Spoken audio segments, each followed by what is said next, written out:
වාණිජ, විද්‍යා, ගණිත, කලා, තාක්ෂණ වේදය, විෂය ධාරාවන් වල සියලුම විෂයන් සඳහා විශ්වවිද්‍යාල කතිකාචාර්යවරුන් සහ රජයේ පාසල්වල ප්‍රවීණ ආචාර්ය මණ්ඩලය විසින් මෙහෙයවනු ලබන දේශන නැනපවුර YouTube channel ඔස්සේ නැරඹිය හැක.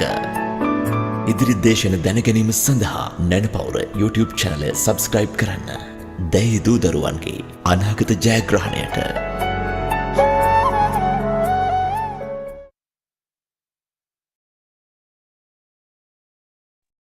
Hello everyone, now we are going to start today's business studies lecture and Madam Sanjeevani joins with us today. Tell the friends who could not attend today can watch today's lecture on our YouTube channel. So I invite our Madam Sanjeevani who is joining with us today. Hello Madam. Hello, thank you. Good evening children. So I think today the continuation of business organizations that we are going to do. I started that the last session. So give me a minute to share the session.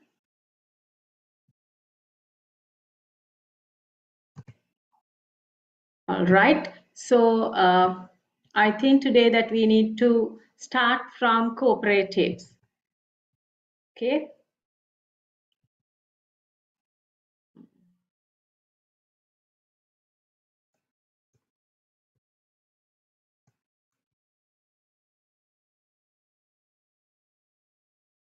All right. Okay, so cooperatives, right? So before that, if now this is the 4th unit that we are going to do. It's kind of a lengthy lesson, so that's what I told y'all. If the students who have watched my previous video that I told in the beginning that I'm going to teach into 2 units, I mean 2 separate sessions, since that it's a lengthy lesson, right? So then the first session we have done that first session I just explained the first few parts of business organization: sole proprietorship, partnership, then incorporated companies, that we are done. If there are any new students here that who didn't follow that, you can just check the previous session and then you can just study that by referring it. So then we'll start from cooperatives today.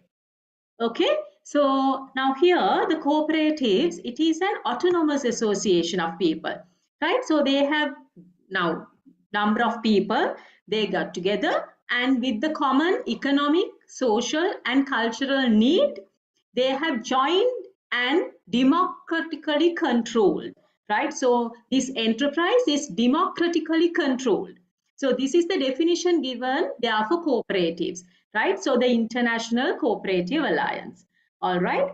So now for examples, you can see that in my slide, I have given some examples for cooperatives: Maharagama Multipurpose Cooperative Society, Cloth Weavers Cooperative Society, Fisheries Cooperative Society. So these are types of cooperatives that I have given. Okay. So then we'll see what characteristics of a cooperative business. Okay. So what are the characteristics? Now it is an independent business organization. Now from the definition itself, it gives the idea independent business organization. It has but number of individuals, they have voluntarily got together to do that. Okay, so it is an independent business organization. And they have collective ownership of its members, right? Because they have a common need or else a common expectation to achieve. Okay, then and the other thing, democratically controlled. Right? So then value of a share is just kind of a small value, like rupees 100, like, okay, value of a share is rupees 100, that is unchanged, right? And having one vote for each member. Now in incorporated companies, now if you have bought 10 shares, 10 times you can vote no. But here, even though that you have number of shares, you have one vote, right? And then if there's any surplus that you have earned, that will be distributed to the members.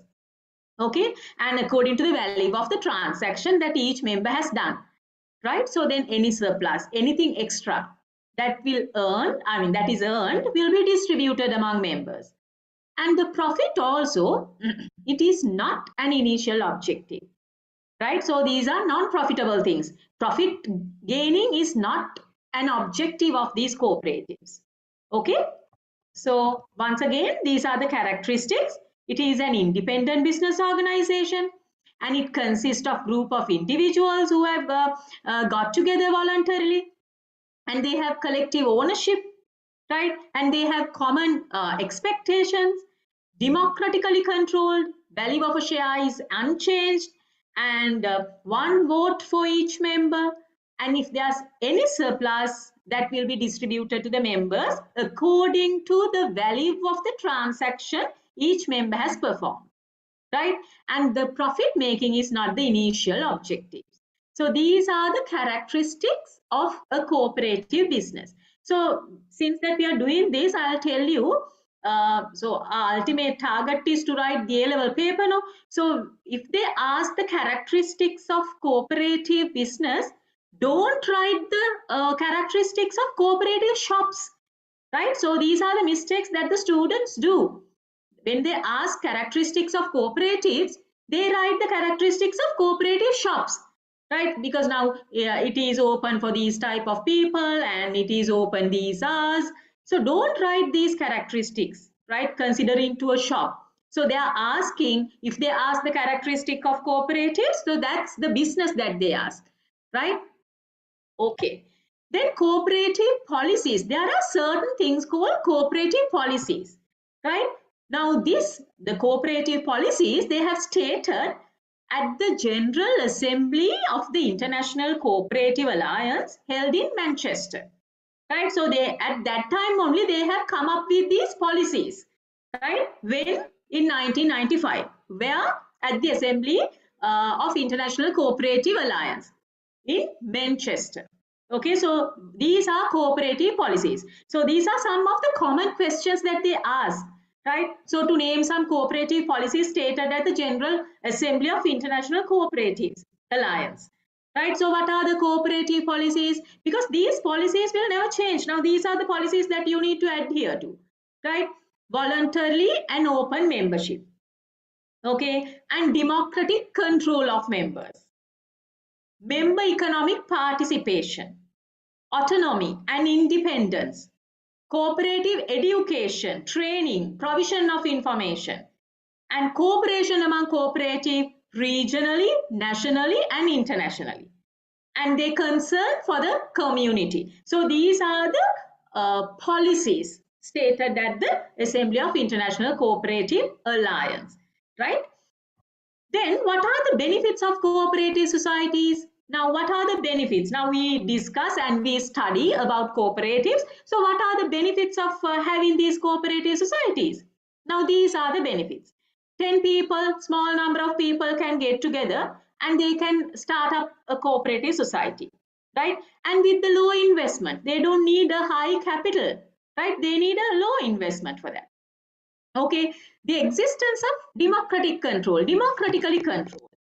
and the provision of goods and services at a reasonable price. Now, if you are going to buy goods from cooperative societies, you can get the goods for a reasonable prices.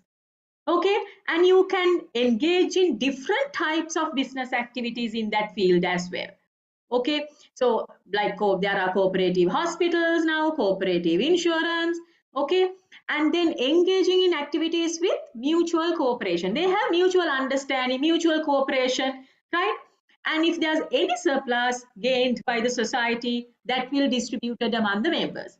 Okay, so now by looking at these benefits, children, you can get some techniques to study. So some of these benefits are there here no under characteristics. So if you can study some similar things come under characteristics as well as benefits, so that's easy for you all, right? Because you have 18 ultimately, like you have 18 units to be studied no anyway for business studies. So it's difficult for you to by heart everything, right? So get it properly, so then it's easy for you to write. Then now these are the benefits of cooperatives. Then we'll see the limitations of cooperatives. Now, limited means of fundraising. Now, because only 10 people, no, you can't get additional capital, right? Not like just companies that you can't sell shares to the general public and get capital. You can't do that. Limited means of fundraising.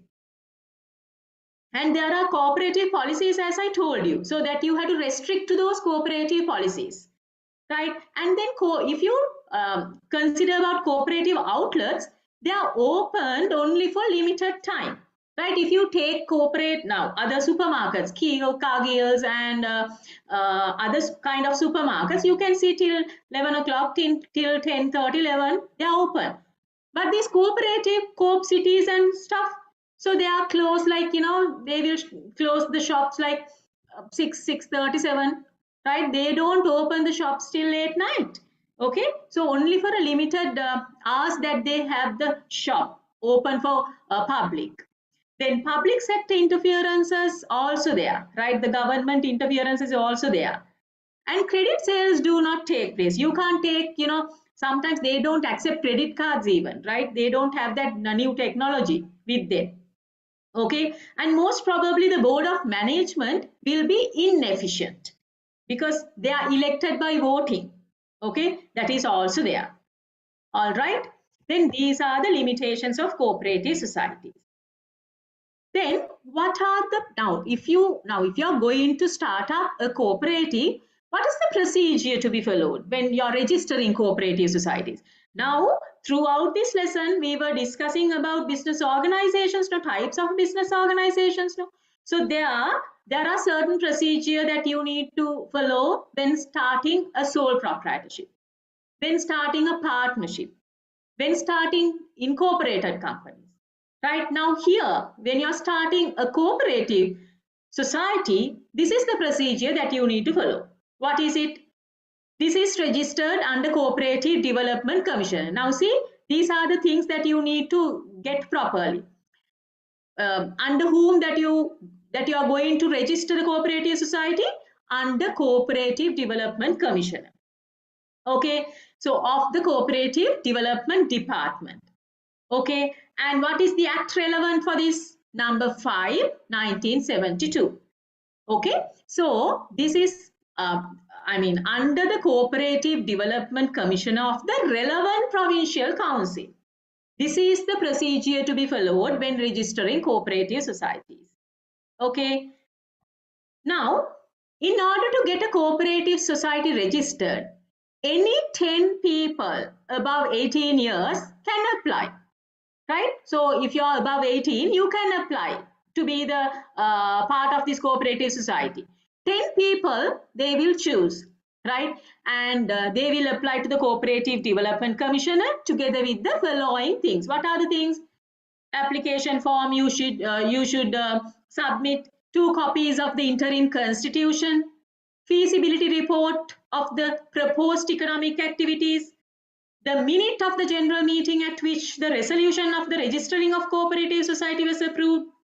What do you mean by that? So last meeting, general meeting, so they will come up with an idea to start up a cooperative society. So there should be someone that has to propose and there should be someone has to second it. So that minute has to be there.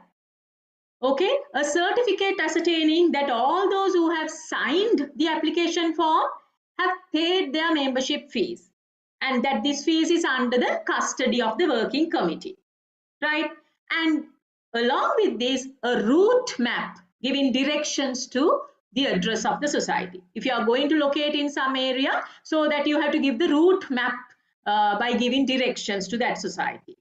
Okay, so then when the Cooperative Development Commissioner has inspected and confirmed that the documentation supporting the application for registration is in order, so then the Cooperative Act will issue a certificate of registration. Okay, so that is there, Cooperative Act, he will issue a certificate of registration. All right, so then this is the procedure that you need to follow. So once again, I'll tell you what is the procedure because there are so many things that you need to memorize and study under this lesson, right? Because you need to know procedure for sole proprietorship. When starting up a sole proprietorship, what you should follow? and the partnership, incorporated companies. So then separately that you need to know all these things. So if it's a a cooperative society, so the procedure is this, right? So you need to submit an application form, 2 copies of the interim constitution, feasibility report of the proposed economic activity, the minutes of the general meeting, and certificate ascertaining that all those who have signed the application form have paid their membership fees, right? And route map giving direction to the address of the society. Okay, so those things that you need to follow when registering cooperative societies. Then trends in the cooperatives. Now, what are new trends that you can see in cooperatives? In the ancient time that you have seen the small boutiques like things like cooperatives, right? You go, they measure the dal or sugar or whatever the items that they will give you. But now you can see somewhat, they have taken another step, right? So those trends in the cooperative that you can see, what are those things? The commencement of modified self-service outlet. Right now, if you go to Coop City, Coop Super, they will not serve you. Now you go, just like Cargills or just like other supermarkets, you go and you just have the self-service, right? And approaching new business fields like cooperative insurance, filling stations, right? And hospitals also, cooperative hospitals also there. Okay, these are new trends, children. Then usage of electronic payment system. Now they have accepted, now they are just accepting credit and debit cards like electronic payment system. And opening of mobile shopping centers, right? So mobile shopping centers also that you can see. So these are the trends in the cooperatives. Okay, right. Then what are the proposals for the development of cooperatives? Now you know the trends, you know limitations, you know the benefits. So what are your proposals for the development of cooperatives? As I told you, right, you can extend the business hours, right? And you can direct attention to the possibility of selling on credit terms, right? You can just encourage them, right? And selecting experienced and effective, skillful people to management board, right? So just like, some old people, you without old people, okay? So that you can have some, young blood to that. So they, with the skills and with all the new technology, right? So if they can reach with those things, you can take the benefit to the cooperative societies. And usage of various promotional strategies. Okay, expansion of self-service outlets, arranging showrooms for consumer attraction. Now without, now you can see dusty, showrooms nowadays, but without that, if you can have some, attractive showrooms, the people, the consumers will prefer those. Okay, so you can just enhance the consumer attention. Increasing the benefits of the members. Now you can just, increase their benefits. Launching member promotion propaganda, but I have seen certain promotional activities that they do now, right? So if you buy this and they give 2, and lottery systems, right? They have some promotional tools nowadays. Okay, then application of modern technology, right, in provision of consumer service. That is also a kind of a proposal that we can have, right? So these are the proposals for the development of cooperatives. Right? So what are the proposals once again? Extending the business hours, directing attention to the possibility of selling on credit terms, selecting experienced, effective and skillful people to the management board, usage of various promotional strategies, expansion of self-service outlets, arranging showrooms for consumer attraction, increasing the benefits of the members, launching a member promotion propaganda, and application of modern technology in provision of consumer service. So these are the proposals for the development of cooperative. Now, now we are done with cooperatives as well. Okay, so once again, up to this, I'll just show you what we have discussed. Right, so this is also from the previous session that I will show you. 1 minute. Okay. Sole proprietorship, about sole proprietorship that we have discussed, and the characteristics, advantages, limitations, and this is the registration of sole proprietorship that also we discussed, right? And the procedure. Then partnership we have discussed, okay? And then about partnership ordinance and rights and responsibilities of partners. Then differences of sole proprietorship and partnership we discussed. So if there are any new students, you can watch my previous video. So I have explained everything. Then the incorporated company is something that very much important. So we have discussed about characteristics, their advantages, limitations, and these are the special documents that we use: articles of association, certificate of incorporation, then private limit, the flow chart of these companies also you need to know. How do we divide the limited companies, right? So under that, private limited companies, public limited companies, listed, non-listed, offshore companies, unlimited companies, and companies limited by guarantee, right? And overseas companies also that we have discussed, right? So when comparing all these companies, there are certain criteria that we use. So these are the criteria that we use to differentiate types of companies: number of members, liabilities, the raising of capital, administration and management, right? Then today's session, cooperatives, right? So then cooperatives also now we have discussed. So the next one is franchises. So franchises is also something important, right? What is this franchising or franchises? The types of business organization that is conducted by a particular business firm involved in provision with a certain goods or service, right? And in order to assign the authority of selling that good or the service to another business organization, right? Suppose that I have a business organization, right? So, but I'm giving now, if I want to expand my business, and I'm giving authority for another person to have my business, right? To run the business as I do. Okay, so that is franchising. Okay, 1 minute, children. I think that. Give me a minute.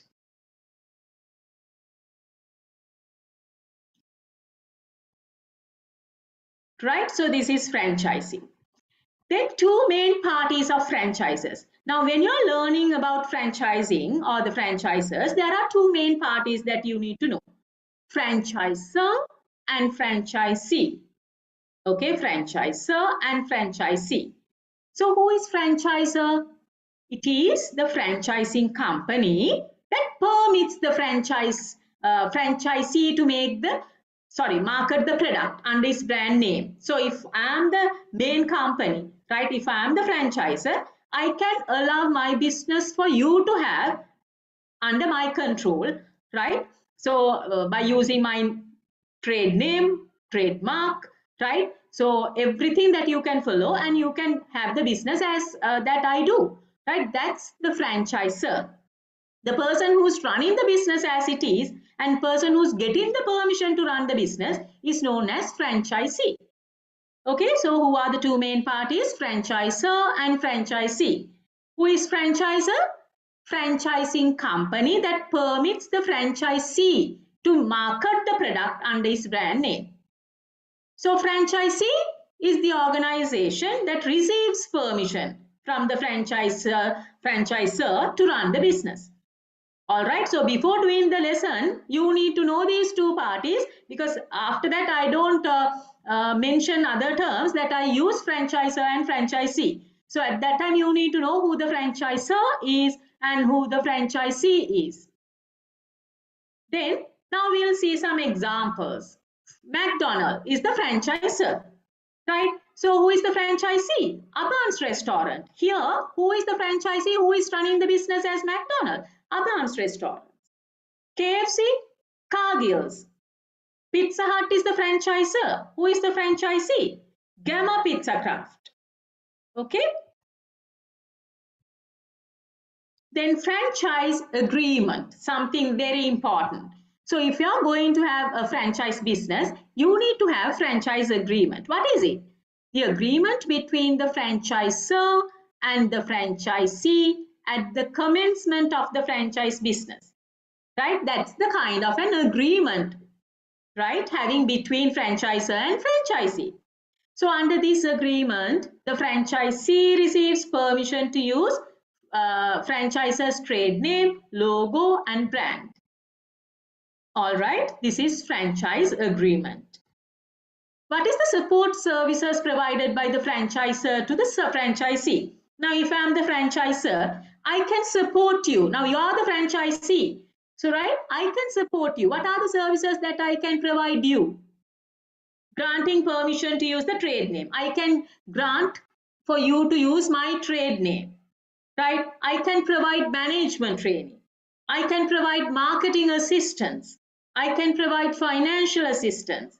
I can help in the completion of layout of the business. Now, if you see the McDonald's, the layout almost, it has to be the similar as the mother company, right? Supplying the products or goods and equipment. Okay, I can provide the required technical knowledge if you want. So these are the support services provided by the franchisor to the franchisee. Then things included in the franchise agreement. What are the things included in franchise agreement? Rules and regulations of the franchisor. The services provided by the franchisor and the financial conditions.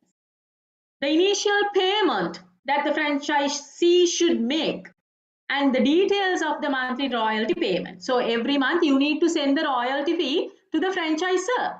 Details about that also should be included. Okay, so these are the things included in the franchise agreement. All right. Then things should be fulfilled by the franchisee. What are the things should be fulfilled by the franchisee? Now, you are the franchisee. You're running my business, right? So what are the things that you should fulfill? Agree to act in accordance with the conditions of the franchisor. Now, I have put forward some conditions. Now, you need to agree to act in accordance with that. And making capital investment. You need to make capital investment. You need to show that you are financially sound. Otherwise, I don't give the authority for you to run the business as franchisee. I'll check whether you are financially sound. Okay. And to make purchase of goods only from the franchisor or his authorized suppliers. You can't, if you are a franchisee, you can't buy goods from any others. You have to buy goods from me or else authorized supplier. And to make the payments as agreed with the franchisor. Okay, these are the things should be fulfilled by the franchisee. Then children, what are the types of franchise business? There are three types: product franchise, manufacturing franchise, business format franchise. Okay, so what are the three types? Product franchise, manufacturing franchise, business format franchise. Now we'll see what product franchise. Franchises that the franchisee receives authorization to purchase goods from the franchisor with the brand name and to resell them are known as product franchise. Right now, outlets selling petroleum products, right? So they get the permission to sell as it is, no? That is product franchise. Then manufacturing franchise. There are franchises where the franchisee receives the authority of manufacturing and distributing the product and the franchise's brand name. So if you take soft drinks like Coca-Cola, Pepsi-Cola, right? So franchisee gets a permission to bottle them and distribute. Okay, and business format franchise. So business format franchise, the best examples are KFC, McDonald's, right? So franchisee receives permission to carry on the business following franchisor's procedure and with his brand name, say as the same way that he runs the business with the same layout. Okay, so they basically, what are three types? Product franchise, manufacturing franchise, business format franchise.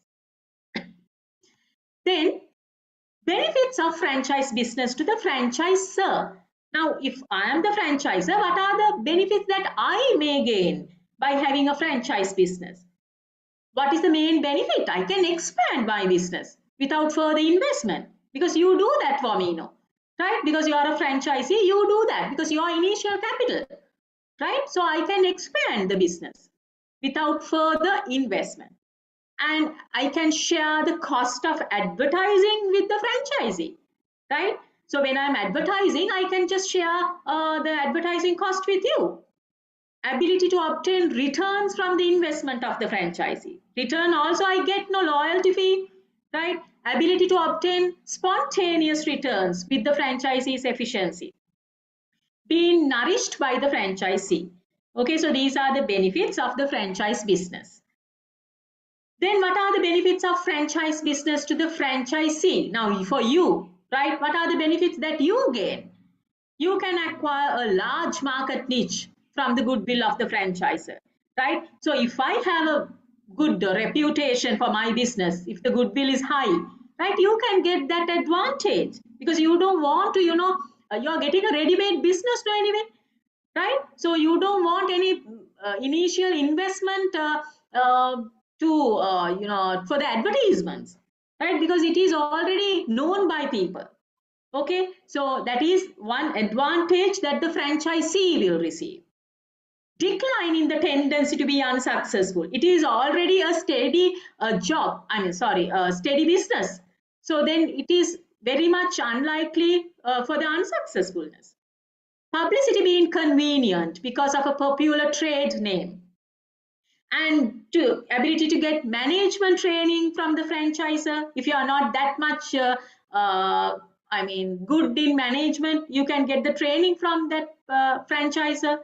Possibility of receiving financial support from the franchisor, and ability of obtaining raw materials at a minimum price. So these are the benefits of the franchise business to the franchisee. All right. Then we'll see the limitations of franchise business to the franchisor. So as well as benefits, there are limitations as well. So what are the limitations of franchise business to the franchisor? The franchisee's unsuccess may affect adversely on profit. Now, suppose you as franchisee, if you do some, something wrong, so that will directly come to me. Okay, and any unfavorable activities of the franchisee that will adversely affect on the goodwill of the franchisor. Retention, now sometimes you can retention of most of the profits earned by the franchisee, right? I don't know how much that you have actually earned, right? So you can just retain the most of the profit that you have earned, and you can just send saying that you have not gained much profit this time. All right, so these are the limitations of franchise business to the franchisor. Then what are the limitations of franchise business to the franchisee? Because of franchisor retains his control, the franchisee does not get any perfect autonomy. So now you have nothing to do because everything is under control, right? So it is controlled by franchisor. So you don't have that independency and need of incurring a greater cost to receive franchise. I told you, so if you want to be a franchisee, you need to show that you're financially sound. Otherwise, we don't just give for people to run the franchise business. Okay, so if that incur a greater cost. Then possibility of being an uncertainty. Sometimes you might fail, sometimes you might be successful, right? A certain level of risks is involved because of the dependence on the goodwill of the franchisor, right? The franchisee facing severe inconvenience because of the need of adherence to the franchise agreement. Now, before being a franchisee, you have to sign the agreement, which is called franchise agreement. So, because of this agreement, the franchisee also should face some severe inconveniences. So these are the limitations of franchise business to the franchisee. Then business combinations. There is another thing called business combinations. So what is that? Joining up two or more businesses and engaging in business activities can be introduced as business combination, right? So business combination is two or more businesses engaged and forming carrying out an activity, that is business combinations.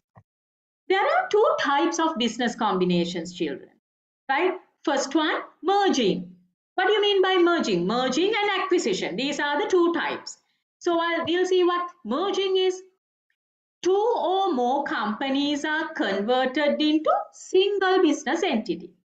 Right now, if you see there are two or more companies, they get together, they form one entity. So that is known as merging. Okay, so this may be practiced as one company purchasing the assets and liabilities of another company, right? If I am going to purchase most of the assets and liabilities from your company, that is also merging, right? So then the companies will terminate all their business activities. So that is another part, okay? So companies terminate all their business activities and then join up to form a new company. So merging can be done in two ways, right? So what are two ways of merging? One way is that one company can purchase majority of assets and liabilities from another company. The other way is that particular company can terminate all the business activities and then join up to form a new company. That's another way. Then acquisition. What do you mean by acquisitions? One company purchases a majority of the ordinary share capital of the other company. So if I'm going to purchase a majority of your share capital, so that is known as acquisition. So that company purchasing the shares gains the power of the control, right? If I'm buying shares from your company, right? If I'm purchasing more shares from your company, I will get the ownership. Okay, that's acquisition.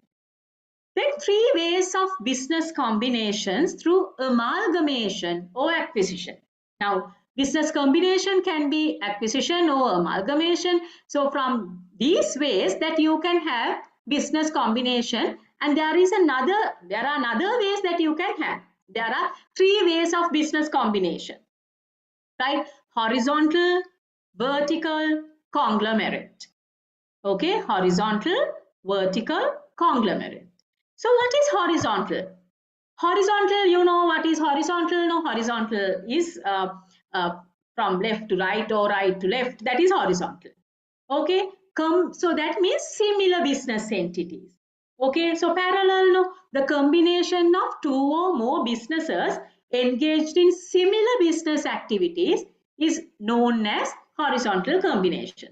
If one type of a footwear company is combining with another footwear company, that is horizontal, children, right? Because similar businesses, no. Then the next one is vertical combination. What do you mean by vertical combination? Vertical is up from top to bottom or bottom to top. That means joining together with business units at different stages in the production, right? So vertical combination is different stages, joining up in different stages. That means shoe manufacturing company combining with leather manufacturing company or shoe marketing company, right? So different stages of the production, they are combining each other. That is vertical combination from top to bottom. All right. So that means different stages in the production, they combine each other. Right? That's vertical combination. Then conglomerate in the sense, two different entities, right? Two different business organizations are joining together, right? A shoe manufacturing company combining with biscuit manufacturing company. Totally different companies. Okay, SoftLogic and Odell, totally two different companies. That is conglomerate combination. Okay, so now what are three main combinations? Horizontal, vertical, conglomerate, right? So here the methods of business combination can be depicted in the following manner. So now this graph I'll show you. 1 minute.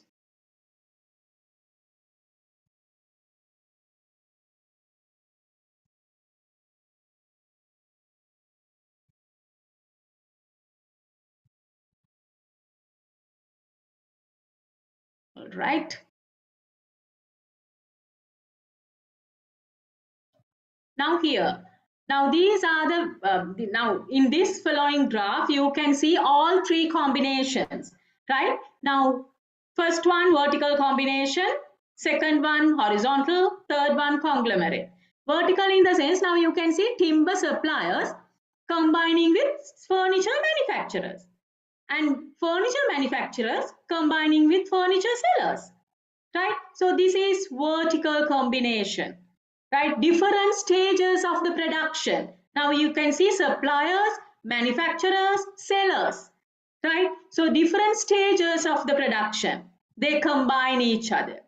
So the second one is horizontal combination. Now see, the similar business entities, furniture manufacturer, again furniture manufacturer, again with another furniture manufacturer, right? Similar business entities.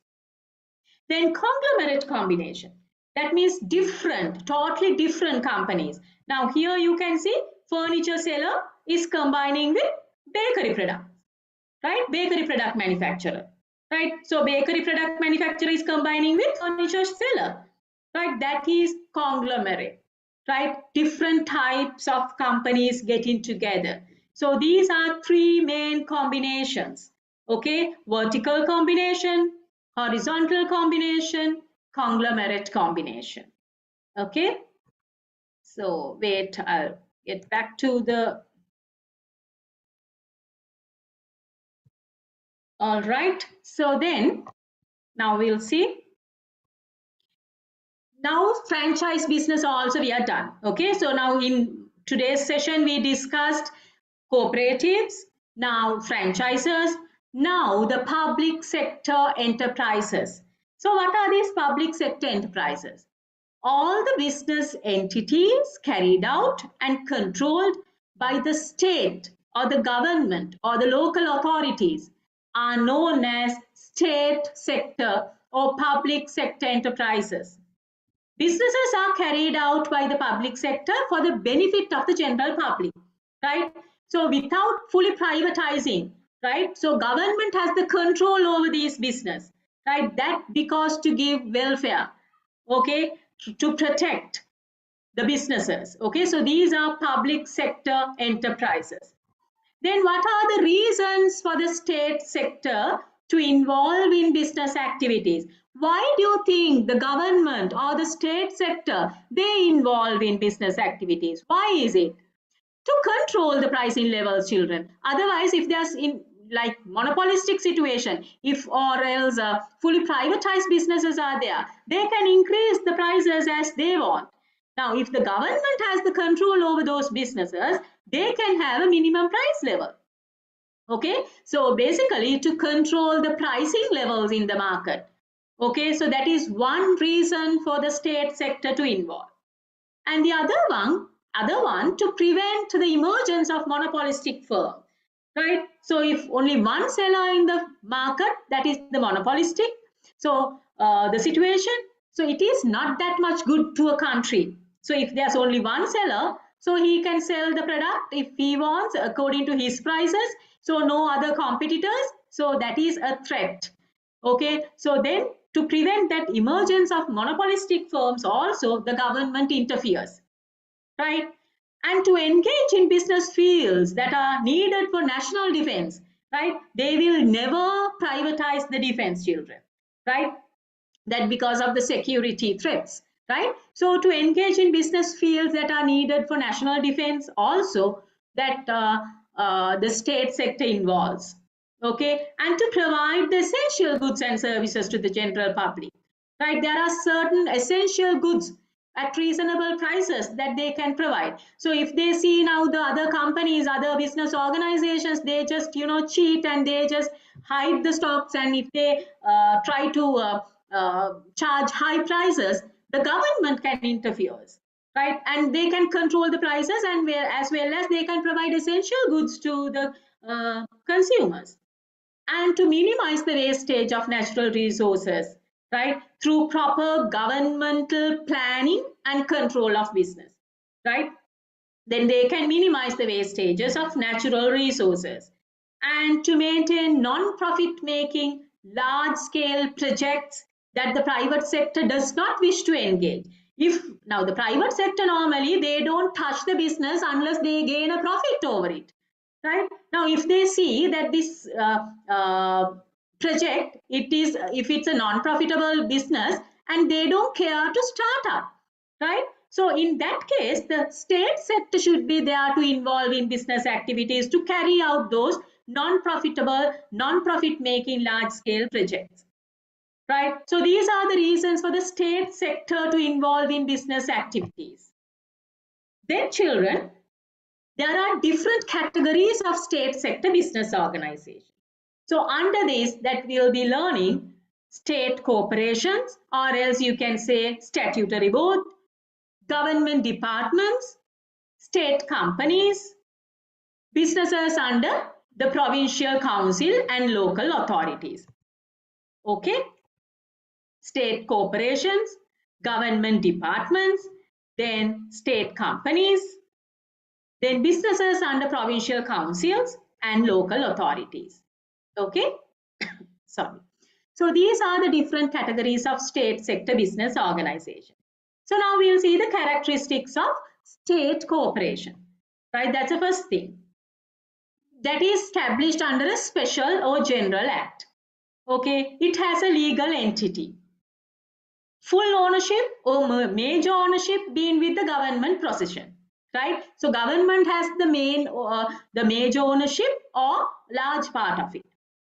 Being controlled by board of directors appointed by the government, right? Government has appointed the board of directors.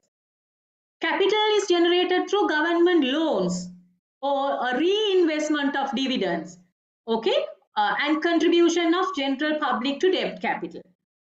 Then having the main objectives of providing with an efficient service to the public at a minimum price. Okay, so these are the characteristics of state corporation. So what are the examples for these state corporations, children?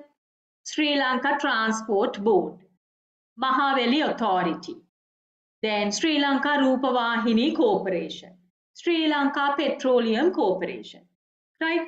Now by looking at these names, you can see there are different types of, different terms that they use, right? Because that now here I'm teaching you about state corporation. So it has to be corporation, but you can see they have used some boards, authority also for these. So these are the other terms that you can use. Various names given for state corporations, right? So board, you can say board, that is also a state corporation. Authority, institution, council, bureau, right? These are various names given for state corporations. Then characteristics can be observed in government departments. Now, government departments are fully owned by the government, right? So direct government control. Okay, so no part or no major part, there's nothing, fully owned by the government.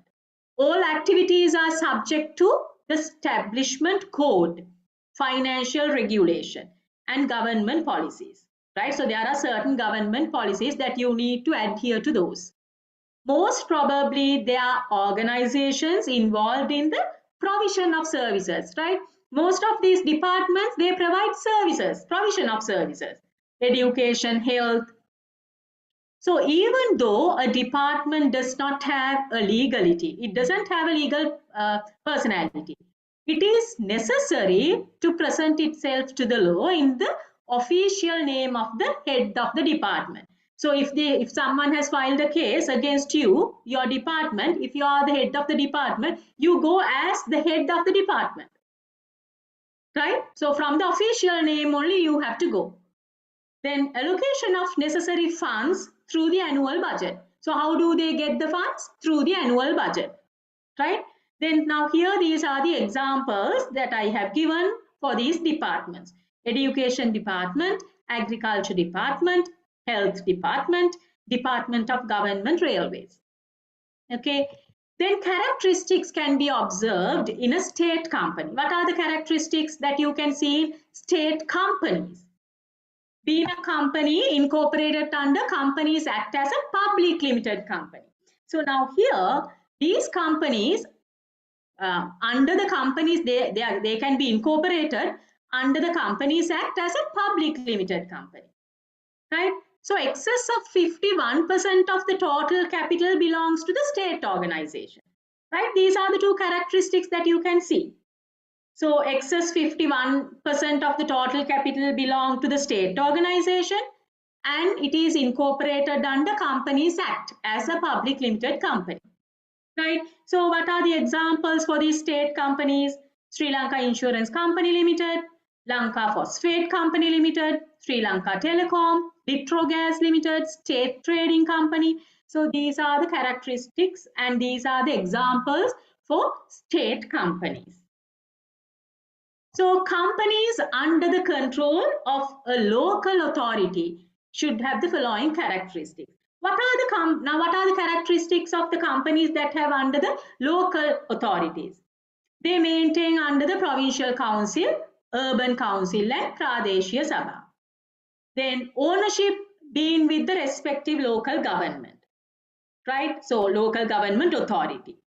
Necessary funds being allocated through the respective local authority or the central government, being administered by the local government authority.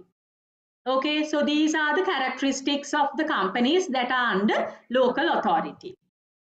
Okay, so children, so then we have discussed different different types of state sector businesses: state corporations, government departments, state companies, businesses under the provincial councils and local authorities. So from that, we are done today, right? So from that, the fourth unit that I have discussed and I have completed, right? So now we have discussed first unit, foundation of business and business environment. Second one also social responsibilities. Third one also interaction between government and business, that also we have completed.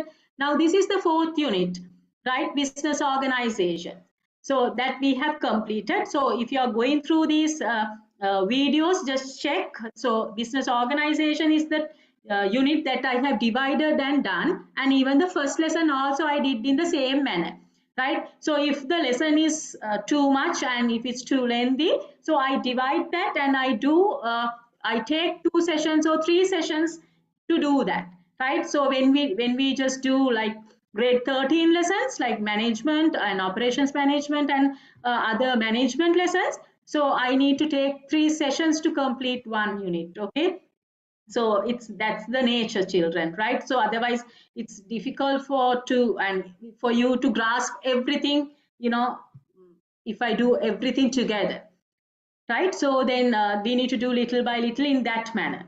Okay, so that we have done 4 units, children. So the 5th one I'll be starting next week, next Monday. So if you if you have any suggestions, right, so you can just put forward and then I can just follow that. And if you have any friends, you can tell those friends to if any difficult areas or if any doubts, you can just watch the videos and get the knowledge. And if there's anything that still that you cannot understand, you can just send me, you can text me so that I can in my next session that I can answer those questions, right? And you are free to ask questions, and you can send through the chat box, or else in the video itself you can just put so that I can check that and I can clear your doubts. All right, children. So then thank you for joining and have a great day.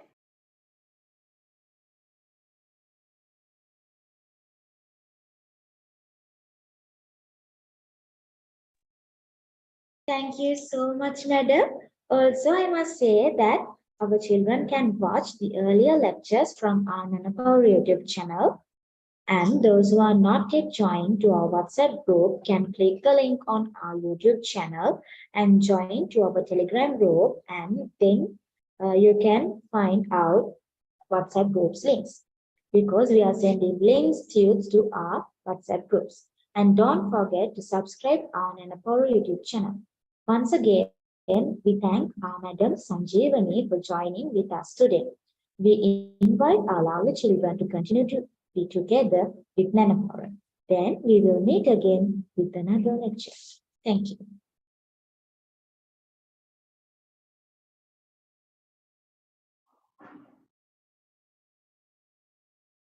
වාණිජ, විද්‍යා, ගණිත, කලා, තාක්ෂණ වේදය, විෂය ධාරාවන් වල සියලුම විෂයන් සඳහා විශ්වවිද්‍යාල කතිකාචාර්යවරුන් සහ රජයේ පාසල්වල ප්‍රවීණ ආචාර්ය මණ්ඩලය විසින් මෙහෙයවනු ලබන දේශන නැනපවුර YouTube channel ඔස්සේ නැරඹිය හැක.